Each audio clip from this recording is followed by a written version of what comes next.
ਇਹ Punjabi radio USA ਹੈ।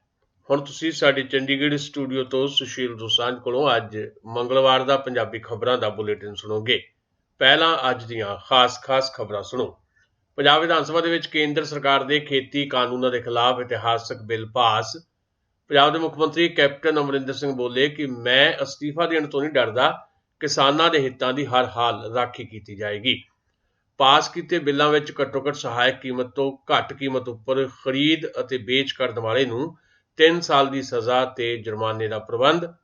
Captain Amarinder ਵਿਰੋਧੀ ਧਿਰਾਂ ਦੇ ਵਿਧਾਇਕਾਂ ਨੂੰ ਨਾਲ ਲੈ ਕੇ ਮਿਲੇ ਰਾਜਪਾਲ ਨੂੰ, ਪਾਸ ਕੀਤੇ ਬਿੱਲਾਂ ਦੀ ਕਾਪੀ ਦੇ ਕੇ ਮਨਜ਼ੂਰ ਕਰਨ ਵਾਸਤੇ ਆਖਿਆ। ਪੰਜਾਬ ਭਰ ਵਿੱਚ ਕਿਸਾਨਾਂ ਦਾ ਸੰਘਰਸ਼ ਲਗਾਤਾਰ ਜਾਰੀ। ਜਲੰਧਰ ਵਿੱਚ ਸਾਬਕਾ ਕੇਂਦਰੀ ਮੰਤਰੀ ਵਿਜੇ ਸਾਂਪਲਾ ਤੇ ਕੁਝ ਹੋਰ ਭਾਰਤੀ ਜਨਤਾ ਪਾਰਟੀ ਦੇ ਆਗੂਆਂ ਨੂੰ ਕਿਸਾਨਾਂ ਨੇ ਘੇਰਿਆ। ਪੁਲਿਸ ਤੇ ਕਿਸਾਨਾਂ ਵਿਚਾਲੇ ਧੱਕਾ ਮੁੱਕੀ ਹੋਈ। ਪੰਜਾਬ ਵਿੱਚ ਕੋਲੇ ਦੇ ਸੰਕਟ ਕਰਕੇ ਬਿਜਲੀ ਸੰਕਟ ਗੰਭੀਰ ਹੋਣ ਦੇ ਹਾਲਾਤ ਬਣਨ ਲੱਗੇ। ਭਾਰਤ ਵਿੱਚ ਕਰੋਨਾ ਵਾਇਰਸ ਦੇ ਮਰੀਜ਼ਾਂ ਦੀ ਤਾਦਾਦ 76 ਲੱਖ ਤੋਂ ਪਾਰ ਅਤੇ ਫਿਰੋਜ਼ਪੁਰ ਵਿੱਚ ਪਾਕਿਸਤਾਨੀ ਘੁਸਪੈਠੀਆ ਗ੍ਰਿਫਤਾਰ। ਹੁਣ ਖਬਰਾਂ ਦੀ ਤਫਸੀਲ ਸੁਣੋ। ਪੰਜਾਬ ਵਿਧਾਨ ਸਭਾ ਨੇ ਕੇਂਦਰ ਸਰਕਾਰ ਦੇ ਖੇਤੀ ਕਾਨੂੰਨਾਂ ਦੇ ਖਿਲਾਫ ਇਤਿਹਾਸਕ ਬਿੱਲ ਪਾਸ ਕਰ ਦਿੱਤੇ ਨੇ। ਮੁੱਖ ਮੰਤਰੀ ਕੈਪਟਨ ਅਮਰਿੰਦਰ ਸਿੰਘ ਨੇ ਸਾਰੀਆਂ ਧਿਰਾਂ ਨੂੰ ਇਹ ਬਿੱਲ ਸਰਬਸੰਮਤੀ ਨਾਲ ਪਾਸ ਕਰਨ ਦੀ ਬੇਨਤੀ ਕੀਤੀ ਸੀ। ਇਹਦੇ ਨਾਲ ਹੀ ਮੁੱਖ ਮੰਤਰੀ ਨੇ ਸਾਰੀਆਂ ਕਿਸਾਨ ਧਿਰਾਂ ਨੂੰ ਵੀ ਕਿਹਾ ਕਿ ਉਹ ਪੰਜਾਬ ਨੂੰ ਆਰਥਿਕ ਮੰਦਵਾੜੇ ਤੋਂ ਬਚਾਉਣ ਲਈ ਰੇਲਵੇ ਲਾਈਨਾਂ ਤੇ ਦਿੱਤੇ ਜਾ ਰਹੇ ਧਰਨੇ ਖਤਮ ਕਰ ਦੇਣ। ਇਸ ਤੋਂ ਪਹਿਲਾਂ ਸਵੇਰੇ ਪੰਜਾਬ ਦੇ ਕਿਸਾਨਾਂ ਅਤੇ ਖੇਤੀਬਾੜੀ ਨੂੰ ਬਚਾਉਣ ਵਾਸਤੇ ਅਹਿਮ ਕਦਮ ਚੁੱਕਦਿਆਂ ਪੰਜਾਬ ਦੇ ਮੁੱਖ ਮੰਤਰੀ ਕੈਪਟਨ ਅਮਰਿੰਦਰ ਸਿੰਘ ਨੇ ਕੇਂਦਰ ਸਰਕਾਰ ਦੇ ਖੇਤੀ ਵਿਰੋਧੀ ਕਾਨੂੰਨਾਂ ਅਤੇ ਪ੍ਰਸਤਾਵਿਤ ਬਿਜਲੀ ਸੋਧ ਬਿੱਲ ਨੂੰ ਮੁੱਢੋਂ ਰੱਦ ਕਰਦਿਆਂ ਆਪਣੇ ਮਤੇ ਦਾ ਖਰੜਾ ਸਦਨ ਵਿੱਚ ਪੇਸ਼ ਕੀਤਾ। ਮੁੱਖ ਮੰਤਰੀ ਨੇ ਇਸ ਮੌਕੇ ਤੇ ਖੇਤੀ ਕਾਨੂੰਨਾਂ ਕਰਕੇ ਪੰਜਾਬ ਦੀ ਅਮਨ ਅਤੇ ਸ਼ਾਂਤੀ ਭੰਗ ਹੋਣ ਤੇ ਕੌਮੀ ਸੁਰੱਖਿਆ ਨੂੰ ਖਤਰੇ ਵਿੱਚ ਪਾਉਣ ਦੀ ਚੇਤਾਵਨੀ ਦਿੰਦਿਆਂ ਕਿਹਾ ਕਿ ਉਹ ਪੰਜਾਬ ਦੇ ਕਿਸਾਨਾਂ ਪ੍ਰਤੀ ਬੇਇਨਸਾਫੀ ਦੇ ਖਿਲਾਫ ਅਸਤੀਫਾ ਦੇਣ ਲਈ ਤਿਆਰ ਨੇ। ਅਸਤੀਫਾ ਮੇਰੀ ਜੇਬ 'ਚ ਪਿਆ, ਪਰ ਕੋਈ ਵੀ ਵਿਅਕਤੀ ਆਪਣੀ ਢਿੱਡ ਤੇ ਹਮਲਾ ਬਰਦਾਸ਼ਤ ਨਹੀਂ ਕਰ ਸਕਦਾ। ਉਹਨਾਂ ਕਿਹਾ ਕਿ ਮੈਂ ਅਸਤੀਫਾ ਦੇਣ ਤੋਂ ਨਹੀਂ ਡਰਦਾ, ਮੈਂ ਆਪਣੀ ਸਰਕਾਰ ਨੂੰ ਬਰਖਾਸਤ ਕੀਤੇ ਜਾਣ ਤੋਂ ਵੀ ਨਹੀਂ ਡਰਦਾ, ਪਰ ਮੈਂ ਕਿਸਾਨਾਂ ਨੂੰ ਬਰਬਾਦ ਨਹੀਂ ਹੋਣ ਦਿਆਂਗਾ ਤੇ ਕਿਸਾਨਾਂ ਦੇ ਹਿੱਤਾਂ ਦੀ ਹਰ ਹਾਲ ਰਾਖੀ ਕੀਤੀ ਜਾਏਗੀ। ਕੈਪਟਨ ਅਮਰਿੰਦਰ ਨੇ ਕਿਹਾ ਕਿ ਜੇਕਰ ਖੇਤੀ ਕਾਨੂੰਨਾਂ ਨੂੰ ਰੱਦ ਨਾ ਕੀਤਾ ਗਿਆ ਤਾਂ ਨਾਰਾਜ਼ ਨੌਜਵਾਨ ਸੜਕਾਂ ਤੇ ਆ ਕੇ ਕਿਸਾਨਾਂ ਦੇ ਨਾਲ ਜੁੜਨਗੇ, ਜਿਹਦੇ ਨਾਲ ਹਾਲਾਤ ਖਰਾਬ ਹੋ ਸਕਦੇ ਨੇ।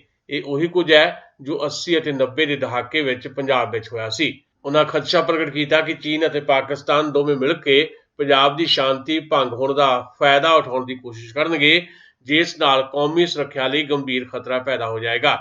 ਇਸ ਮਤੇ ਰਾਹੀਂ ਖੇਤੀ ਕਾਨੂੰਨਾਂ ਤੇ ਪ੍ਰਸਤਾਵਿਤ ਬਿਜਲੀ ਸੋਧ ਬਿੱਲ ਨੂੰ ਰੱਦ ਕਰਨ ਦੀ ਮੰਗ ਕੀਤੀ ਗਈ। ਕੈਪਟਨ ਅਮਰਿੰਦਰ ਨੇ ਕਿਹਾ ਕਿ ਅੱਜ ਪੇਸ਼ ਕੀਤੇ ਜਾ ਰਹੇ ਬਿੱਲ ਪੰਜਾਬ ਵੱਲੋਂ ਅੱਗੋਂ ਕਾਨੂੰਨੀ ਲੜਾਈ ਲੜਨ ਦਾ ਆਧਾਰ ਬਣਨਗੇ, ਜਿਸ ਕਰਕੇ ਇਹਨਾਂ ਨੂੰ ਪੇਸ਼ ਕਰਨ ਤੋਂ ਪਹਿਲਾਂ ਇਸ ਨੂੰ ਚੰਗੀ ਤਰ੍ਹਾਂ ਜਾਂਚਣ ਦੀ ਲੋੜ ਸੀ।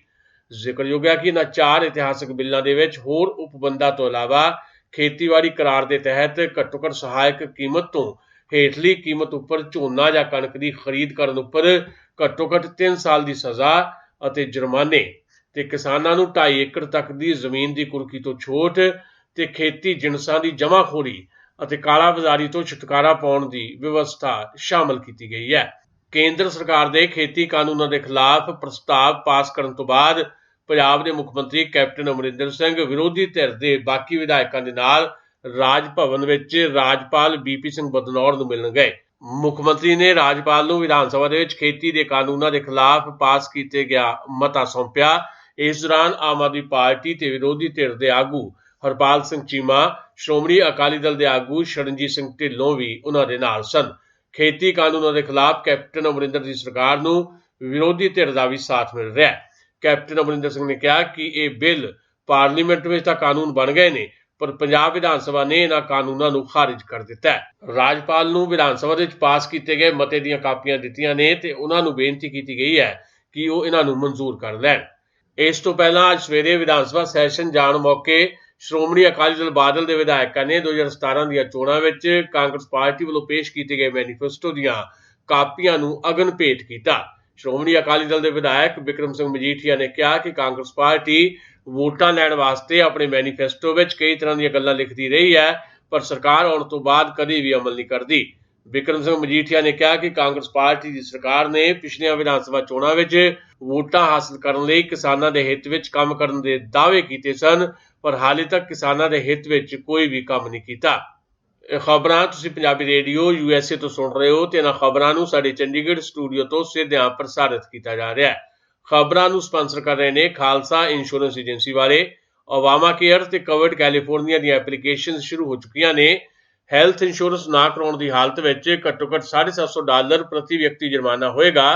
तुसीं अपनी एप्लीकेशन नूं रीन्यू कराउणा जां फिर नवीं भरनी है तो अज ही कॉल करो 408 272 2500 ते।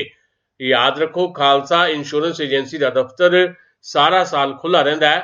इन्हां दा टेलीफोन नंबर एक बार फिर नोट कर लो 4082722500।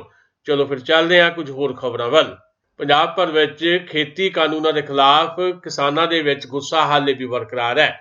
पंजाब भर तो खबरां आ रही ने कि किसानां ने रेलवे लाइनां टोल प्लाजिਆਂ ਤੇ कई शॉपिंग मॉलों के घिराव किए हुए ने। जलंधर तो खबर आई है कि मंगलवार दोपहर तो बाद किसानों ने साबका केंद्रीय मंत्री और भारतीय जनता पार्टी के सीनियर आगू विजय सांपला सने कई बीजेपी लीडरां नूं घेर लिया। किसानों नूं पुलिस ने रोकण की कोशिश की तो इस दौरान दोनों धिरां दे विचाले धक्का मुक्की हुई। एक हफ्ते के अंदर दूजी बार है कि जलंधर विच बाहरों आए भारतीय जनता पार्टी के लीडरां नूं किसान जथेबंदियां के वर्करां ने घेरिया। जिक्रयोग है कि पिछले 25 दिनों तो पंजाब विच नवे खेती कानूनों नूं लैके केंद्र सरकार और तमाम बीजेपी लीडरशिप के खिलाफ गुस्सा जारी है। इहदे चलदिआं ही किसान जथेबंदियां ने थां थां ते रेल रोको अंदोलन शुरू किया होया है। बीजेपी के लीडरां के घरां ते इन्हां दे प्रोग्रामां दा भी घिराव किया जा रहा है। अज साबका केंद्रीय मंत्री विजय सांपला, भारतीय जनता पार्टी के पंजाब के उप प्रधान राजेश बाघा, पंजाब के बुलारे महेंद्र भगत ते SC मोर्चे के पंजाब के प्रधान राजकुमार अटवाल सने कई बीजेपी लीडर कोई 2:45 बजे जलंधर के सर्किट हाउस आए सन। किसान जथेबंदियां नूं इस दी भिणक लग गई। बीजेपी लीडरां नूं घेरन वास्ते किसान सर्किट हाउस विच वड़न लगे तां उन्हां नूं रोकण दी कोशिश दे विच पुलिस दे नाल हल्की धक्का मुक्की हो गई। बाद विच किसानां ने उत्थे ही धरना ला दिता। अमृतसर के देवीदासपुरा रेलवे ट्रैक ते किसान मजदूर संघर्ष कमेटी पंजाब दे रेल रोको अंदोलन के 27वें दिन विच दाखिल होण ते खेती कानूनों के खिलाफ प्रधानमंत्री नरेंद्र मोदी का अर्थी फूक मुजाहरा किया गया। जोन पद्धर ते अमृतसर अटारी सड़क, जोन बाउली साहब, जोन चगामा, जोन मजीठा विखे रोस मार्च करके मोदी सरकार के पुतले साड़ के 23 अक्तूबर के बीबियां के इकट्ठ की भी तैयारी की गई। अज वड्डी गिणती में किसानों ने भारतीय जनता पार्टी के किसान विंग बरनाला के जिला प्रधान नरेंद्रपाल सिंह छन्ना के घर का घिराव करके नारेबाजी की। जिक्रयोग है कि नरेंद्रपाल सिंह छन्ना किसी समय किसान यूनियन उगराहां के प्रधान वजों ब्लाक अंदर कई संघर्षों की अगवाई कर चुका है, पर वह पिछले समय दौरान भारतीय जनता पार्टी के किसान विंग में शामिल हो गया सी ते लगातार सोशल मीडिया ते नवे खेतीबाड़ी कानूनों ते केंद्र सरकार की बोली बोलता आ रहा सी। उधर एसर पेट्रोल पंप शेरपुर के सामने लाया गया पक्का धरना अज 20वें दिन भी जारी रहा ते किसान आगुओं ने आख्या कि धरना हाले जारी रहेगा ते 25 अक्तूबर नूं केंद्र सरकार के फिर पुतले फूके जाणगे। रेलवे स्टेशन खन्ने ते भी किसानों का धरना 17वें दिन जारी रहा। किसान आगुओं ने केंद्र की मोदी सरकार के खिलाफ भड़ास कढ़ी। खेती कानूनों खिलाफ किसान जथेबंदियां वालों दिते गए सद्दे ते भवानीगढ़ के नेड़े टोल प्लाजा काला झाड़, पेट्रोल पंप बालद कलां ते टोल प्लाजा माझी विखे अज 20वें दिन भी धरने जारी रखे गए। तरकशील सोसायटी पंजाब की अमृतसर इकाई ने खेती कानूनों रद्द कराउण, भीमा, कोरेगांव ते दिल्ली साजिशी हिंसा दे विच देश धरोह के केसां के तहत नजायज गिरफ्तार किए गए बुद्धिजीवियों, वकीलों, पत्रकारों, लेखकों, विद्यार्थियों ते जमहूरी लोक आगुआं की बिना शर्त रिहाई वास्ते कंपनी बाग अमृतसर च अज बाद दोपहर प्रदर्शन किया। तरकशील आगू सुमीत सिंह ने कहा कि मोदी सरकार कारपोरेट घराणिਆਂ की दबाव हेठ अजिहे फैसले कर रही है।